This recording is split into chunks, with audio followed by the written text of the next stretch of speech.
Saya pernah berpikir bahwa cinta kami adalah benteng yang tak tergoyahkan, hingga hari itu tiba ketika saya menemukan tanah kami diracuni, dan suami saya, yang saya cintai lebih dari nyawa sendiri, terlibat dalam pengkhianatan itu. Jantung saya hancur berkeping-keping saat melihat tetangga kami menyeringai penuh kebencian, sementara mimpi rumah kaca kami runtuh di depan mata. Bagaimana bisa, di negeri yang katanya penuh toleransi seperti Indonesia ini, kebencian terhadap cinta sesama jenis begitu membara hingga menghancurkan segalanya. Nama saya Arye, dan cerita ini dimulai di sebuah desa kecil di pinggiran Bandung, Jawa Barat, di mana udara pegunungan masih segar dan hijau sawah membentang luas.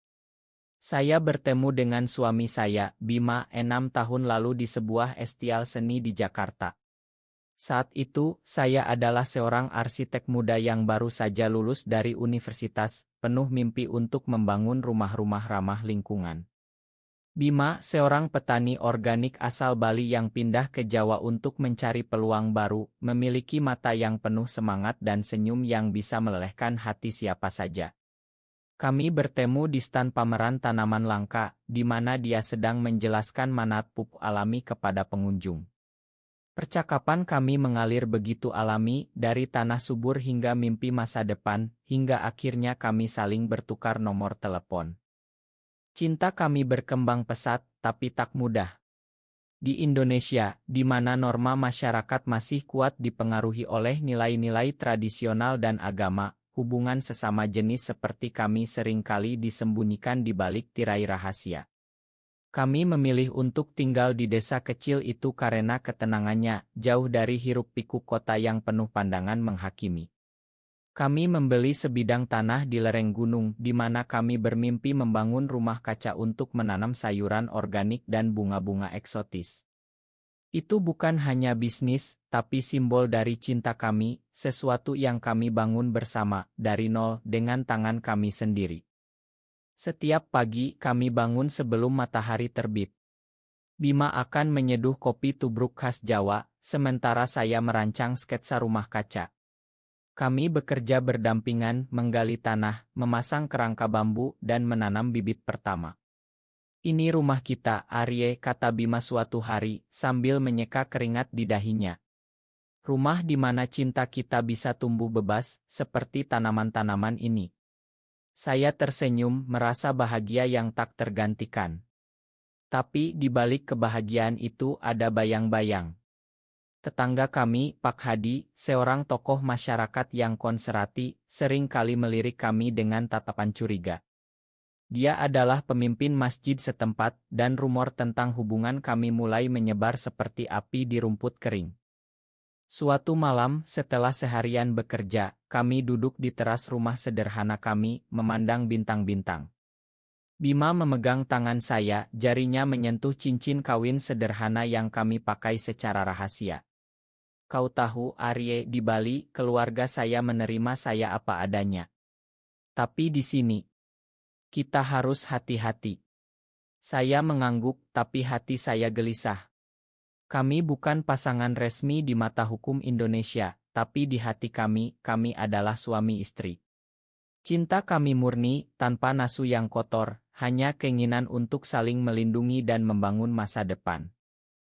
Keesokan harinya, masalah mulai muncul. Bibit-bibit kami layu tiba-tiba, daunnya menguning dan jatuh. Saya pikir itu hama biasa, tapi Bima, dengan pengalamannya sebagai petani, curiga ada yang salah dengan tanah. Kami menguji sampel tanah di laboratorium kecil di kota, dan hasilnya mengejutkan, tanah kami telah diracuni dengan pestisida beracun yang dilarang. Siapa yang bisa melakukan ini? Pikiran saya langsung tertuju pada Pak Hadi yang pernah mengancam kami secara halus. "Di desa ini, kami menghargai nilai-nilai keluarga tradisional," katanya suatu kali, dengan nada yang penuh makna. Konflik semakin memanas ketika desa mengadakan rapat warga. Pak Hadi berdiri di depan, menyuarakan ketidaksukanya terhadap gaya hidup modern yang katanya merusak moral. Mata semua orang tertuju pada kami. Bima memegang tangan saya di bawah meja, memberikan kekuatan. Tapi malam itu setelah rapat, Bima tampak gelisah. "Arye, mungkin kita harus pindah," katanya. Saya menolak, "Tidak, ini rumah kita. Kita harus bertahan." Hari-hari berikutnya, kami berusaha memperbaiki tanah. Kami membeli pupuk organik, menggali ulang, dan menanam bibit baru. Cinta kami semakin dalam di tengah kesulitan ini.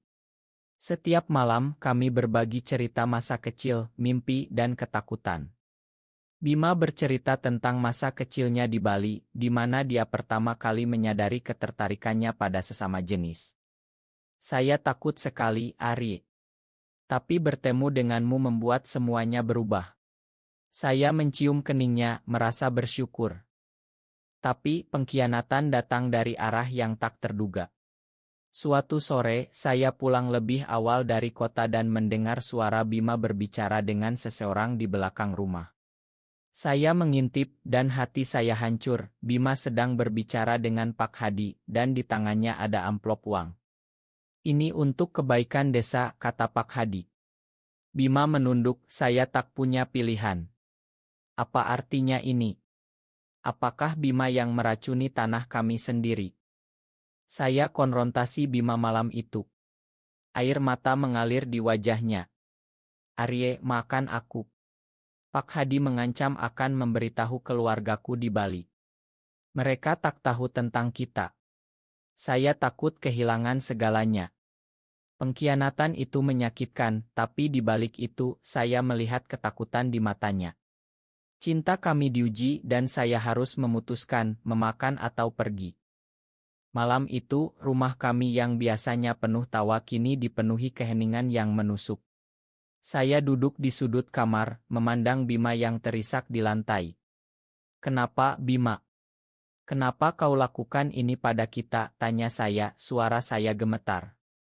Dia mengangkat wajahnya, mata merah karena tangis. "Arye, aku takut. Pak Hadi bilang jika kita terus begini, dia akan laporkan ke polisi. Katanya hubungan kita melanggar norma agama dan masyarakat." Aku ambil uang itu untuk membeli pestisida, berpura-pura meracuni tanah agar kita menyerah dan pindah. Aku pikir itu cara melindungi kita. Saya terdiam, campuran marah dan kasihan membanjiri hati. Di Indonesia, di mana undang-undang tentang LGB masih ambigu, ancaman seperti itu bukan main-main.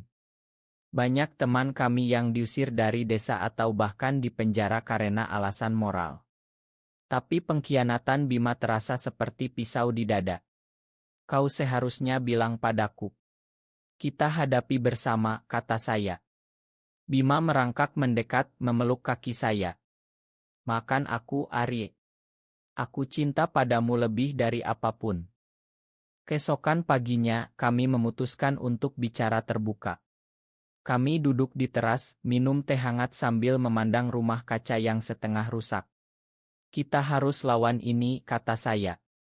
Bima mengangguk, tapi matanya masih penuh keraguan. Kami mulai merencanakan, mencari bukti bahwa Pak Hadi yang memprovokasi, mungkin melibatkan warga lain yang lebih terbuka.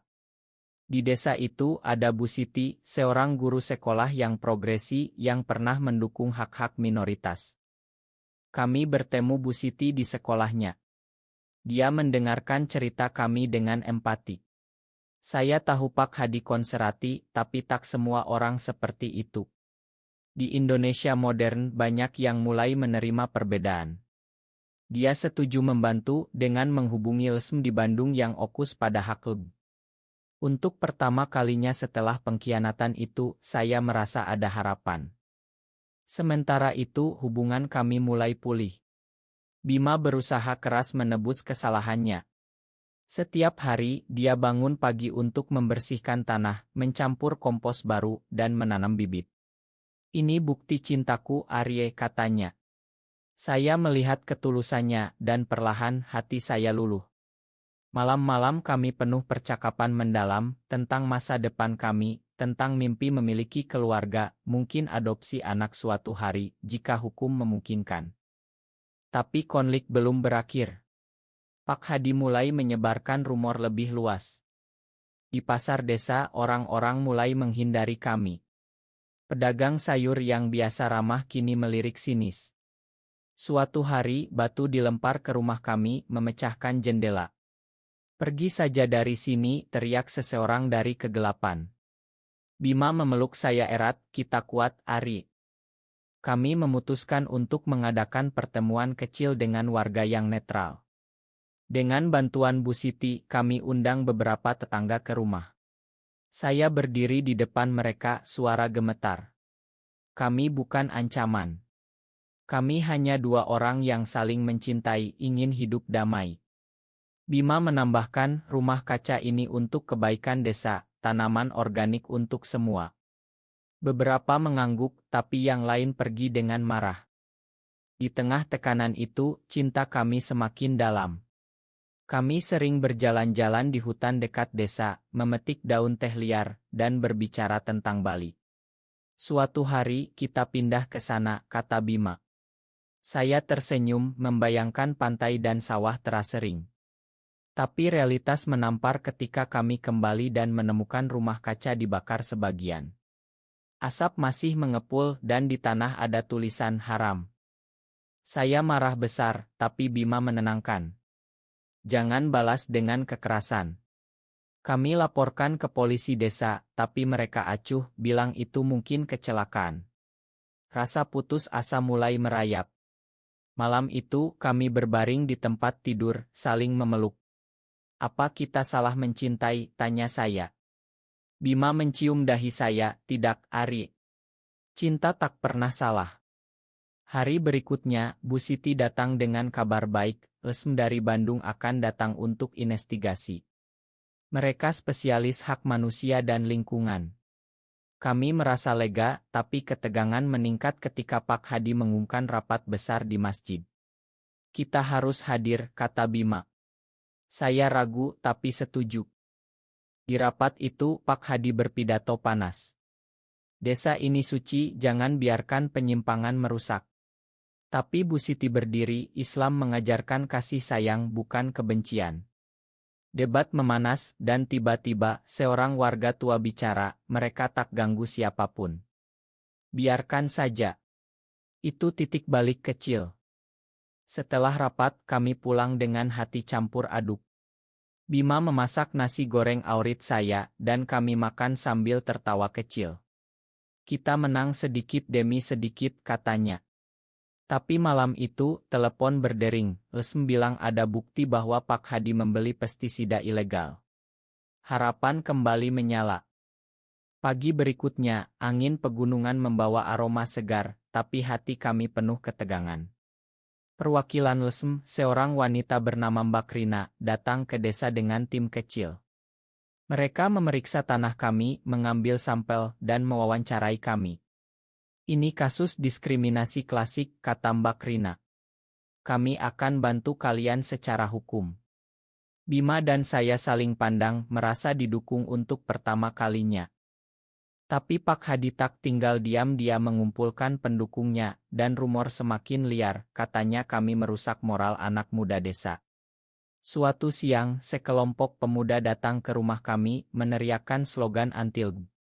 Bima menghadapi mereka dengan tenang, "Kami tak pernah ganggu kalian. Kenapa benci?" Salah satu pemuda, anak Pak Hadi, meludah, "Kalian najis." Malam itu, kami duduk di rumah kaca yang setengah rusak, memandang bintang. "Arye, apa kita teruskan?" tanya Bima. Saya pegang tangannya, "Ya, karena cinta kita lebih kuat dari kebencian mereka." Kami berbagi kenangan, pertama kali kami jalan-jalan ke Candi Borobudur, di mana kami berjanji selamanya. Cinta kami penuh romansa sederhana, seperti piknik di pantai Pangandaran di mana ombak menyaksikan pelukan kami. Mulai kampanye kecil, workshop tentang toleransi di sekolah Bu Siti. Anak-anak mendengarkan dengan mata lebar, belajar bahwa cinta ada dalam berbagai bentuk. Tapi konflik memuncak ketika Pak Hadi ditangkap polisi karena pestisida ilegal. Desa gempar. Pendukungnya marah, dan rumah kami dikepung. Di tengah kerumunan, Bima berdiri tegar. "Kami tak ingin perang. Kami ingin damai." Tapi batu dilempar lagi, mengenai bahu saya. Darah mengalir dan Bima panik membawa saya ke dalam. Arye, makan aku karena semua ini. Air mata kami bercampur, tapi di saat itu, cinta kami terasa paling murni. Polisi akhirnya turun tangan membubarkan kerumunan. Pak Hadi mengaku dia meracuni tanah untuk mengusir kami karena tak tahan melihat penyimpangan. Tapi di pengadilan desa dia menangis, saya takut perubahan. Itu momen manusiawi di mana kebencian ternyata lahir dari ketakutan. Setelah itu desa mulai berubah. Beberapa tetangga minta membawa buah-buahan sebagai perdamaian. Bu Siti jadi pahlawan dan Les membantu rekonstruksi rumah kaca. Bima dan saya bekerja lagi, tangan bergandengan. Ini babak baru, katanya.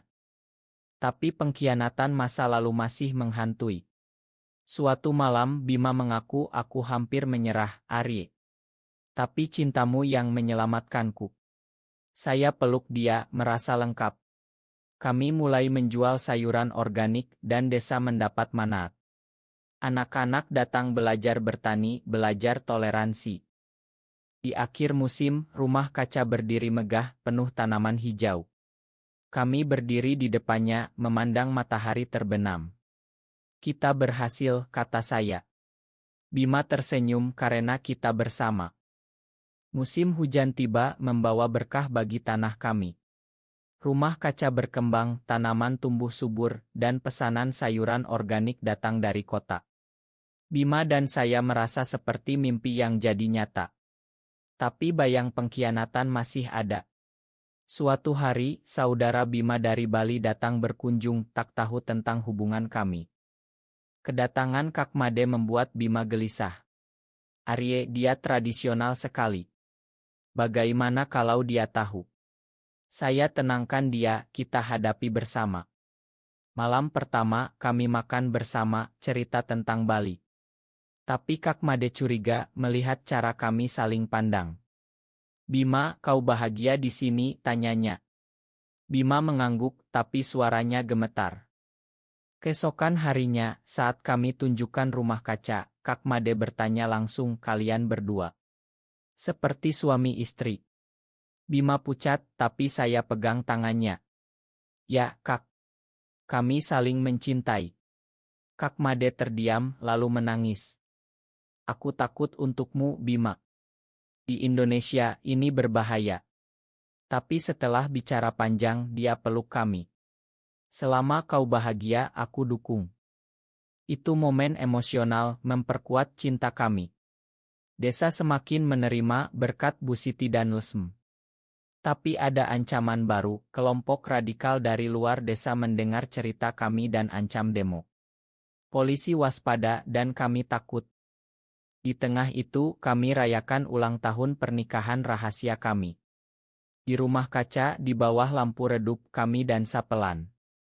Arye, kau adalah segalanya, kata Bima.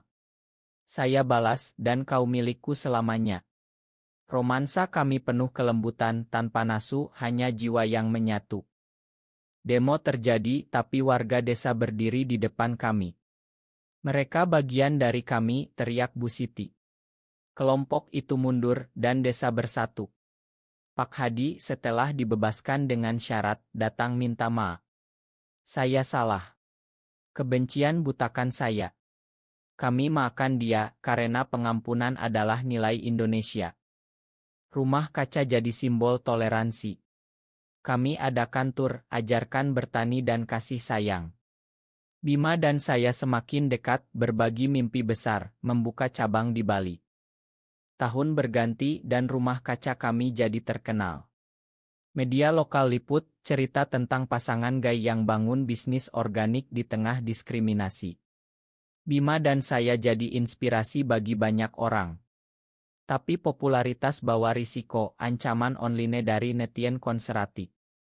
Suatu malam, email ancaman datang, kalian akan dihancurkan. Bima takut, tapi saya katakan, kita sudah lewati yang lebih buruk. Kami laporkan ke Cyberpolice dan dukungan datang dari komunitas di Jakarta. Di tengah tekanan, cinta kami tetap romantis. Kami liburan ke Bali, tinggal di rumah keluarga Bima. Kak Made sambut hangat, dan keluarga pelan-pelan terima. Di pantai Kuta, kami jalan tangan bergandeng, merasa bebas. Kembali ke desa, kami kembangkan bisnis. Bima ajar saya tentang tanaman Bali, dan saya desain ekspansi rumah kaca. Tapi kesehatan Bima menurun, demam tinggi, mungkin karena racun lama. Dokter bilang pestisida. Saya rawat dia dengan penuh kasih, duduk di samping tempat tidur, cerita masa lalu. Jangan tinggalkan aku, Bima. Dia tersenyum lemah, aku tak akan. Setelah sembuh, kami lebih hargai waktu. Kami adopsi anjing liar, simbol keluarga kecil kami. Desa jadi contoh toleransi dengan festival tahunan yang rayakan keragaman. Tapi klimaks datang ketika Undang-Undang Nasional tentang LGBTQ dibahas. Kami ikut kampanye, bicara di seminar. Bima pidato, cinta tak kenal gender. Itu momen bangga. Akhirnya, setelah bertahun-tahun perjuangan, desa kami jadi tempat damai. Rumah kaca berkembang jadi pusat agrowisata, menarik turis yang hargai cerita kami. Bima dan saya, meski tak resmi, hidup seperti pasangan bahagia. Suatu hari, di ulang tahun rumah kaca, kami adakan pesta. Warga datang, termasuk Pak Hadi yang kini teman. Terima kasih telah ajarkan saya tentang kasih, katanya. Di akhir pesta, Bima ajak saya ke taman. Arye, maukah kau kawin lagi denganku di hadapan alam? Saya menangis bahagia, ya, selamanya. Cerita kami berakhir dengan harapan di Indonesia yang berubah, cinta seperti kami bisa tumbuh bebas. Meski ada luka, pengampunan dan cinta menang. Kami bangun bukan hanya rumah kaca, tapi rumah hati yang tak tergoyahkan.